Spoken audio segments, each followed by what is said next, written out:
Assalamualaikum warahmatullahi wabarakatuh. Halo teman-teman semuanya, kembali lagi di channel Kesmas Offering A 2019. Sebelum kita masuk pembahasan pada video kali ini, jangan lupa like video ini dan juga support channel kita dengan cara mengklik tombol subscribe. Nah, karena kita bakal hadir untuk terus memberikan informasi dan juga tentu saja menemani teman-teman semua dengan konten-konten yang edukatif. Tunggu apa lagi? Yuk langsung aja masuk pembahasan pada video kali ini.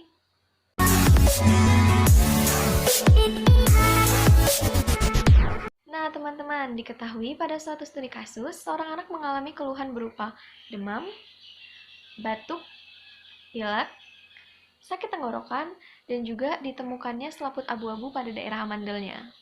Nah, kira-kira anak tersebut mengidap penyakit apa sih? Lalu, bagaimana proses penyebaran penyakit tersebut? Dan apa sih penyebabnya? Nah, kalau mau tahu, yuk langsung aja simak penjelasan berikut ini. Menurut diagnosis, berdasarkan keluhan yang diderita oleh anak tersebut, maka kemungkinan anak tersebut terinfeksi bakteri difteri. Nah, sebelumnya, teman-teman tahu nggak sih apa itu bakteri difteri? Oke, langsung aja. Jadi, penyakit difteri adalah infeksi bakteri yang dapat dicegah dengan adanya imunisasi.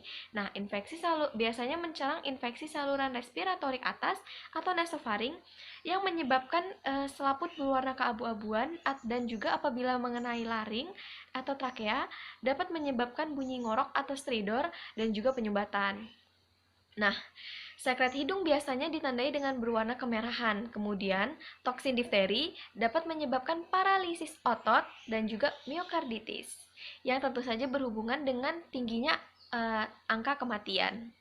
Apabila tidak ditangani, maka bakteri difteri ini dapat mengeluarkan racun yang dapat merusak sejumlah organ seperti jantung, ginjal, ataupun otak.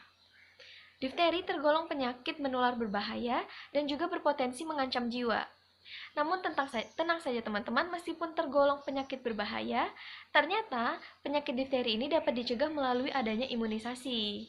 Di Indonesia sendiri, pemberian vaksin difteri biasa dikombinasikan dengan pertusis atau batuk rejan dan juga tetanus. Nah, biasa vaksin ini dikenal dengan namanya vaksin DPT atau singkatan dari difteri, pertusis, dan juga tetanus.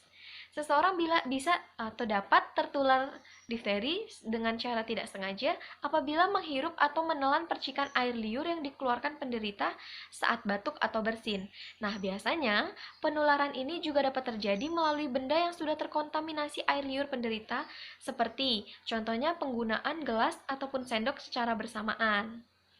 Nah, yang paling berbahaya, difteri ini dapat dialami oleh siapa saja loh, jadi tidak memandang umur, usia, maupun jenis kelamin. Namun, resiko terserang difteri akan lebih tinggi bila tidak mendapatkan vaksin difteri secara lengkap. Selain itu, difteri juga umumnya lebih beresiko pada orang yang pertama, hidup di area padat penduduk atau buruk kebersihannya. Kedua, berpergian ke wilayah yang sedang terjadi wabah difteri. Ketiga, memiliki kekebalan yang rendah seperti orang yang contohnya mengidap HIV/AIDS. Nah, yang paling penting, difteri ini disebabkan oleh bakteri Corynebacterium diphtheriae yang dapat menyebar dari orang ke orang. Setelah tadi kita membahas mengenai penyakit difteri, yuk kita sekarang bahas tentang si kecil penyebab penyakit difteri ini. Jadi, Corynebacterium diphtheriae adalah bakteri patogen yang menyebabkan penyakit difteri, seperti yang telah dijelaskan sebelumnya.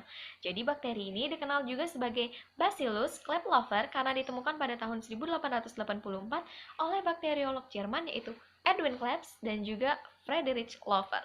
Nah, jadi Corynebacterium diphtheriae adalah makhluk anaerobik fakultatif dan juga gram positif. Ditandai dengan tidak berkapsul, tidak berspora, tidak bergerak, dan juga berbentuk batang berukuran kurang lebih 1 hingga 8 mikrometer dan lebar kurang lebih 0,3 hingga 0,8 mikrometer. Pada kultur, kelompok bakteri ini akan berhubungan satu sama lain dan juga membentuk huruf seperti Tionghoa, seperti huruf Tionghoa maksudnya.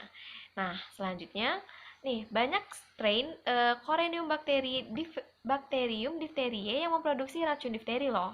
Jadi, sebuah eksotoksin protein dengan berat molekul kurang lebih 62 kilodalton ketidakaktifan racun dengan serum anti racun merupakan dasar dalam pembuatan vaksinasi anti difteri. Tahu nggak sih, ternyata tidak semua strain itu berbahaya loh. Produksi racun akan dapat terjadi apabila bakteri itu diinfeksi oleh sebuah bakteriofag. Nah, selanjutnya nih, terdapat 3 subspesies yang dikenal dari Corynebacterium diphtheriae. Yang pertama adalah Corynebacterium diphtheriae mitis. Yang kedua adalah Corynebacterium diphtheriae intermedius. Dan yang terakhir nih, Corynebacterium diphtheriae gravis.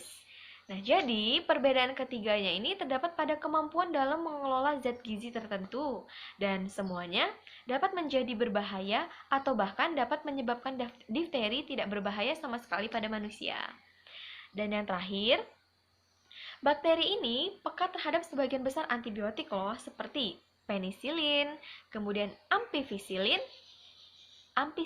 kemudian cephalosporin, quinolone, chloramphenicol, tetracycline, cefuroxime, dan juga trimetoprim. Teman-teman, penjelasan mengenai penyakit difteri dan juga penyebabnya yaitu bakteri Corynebacterium diphtheriae.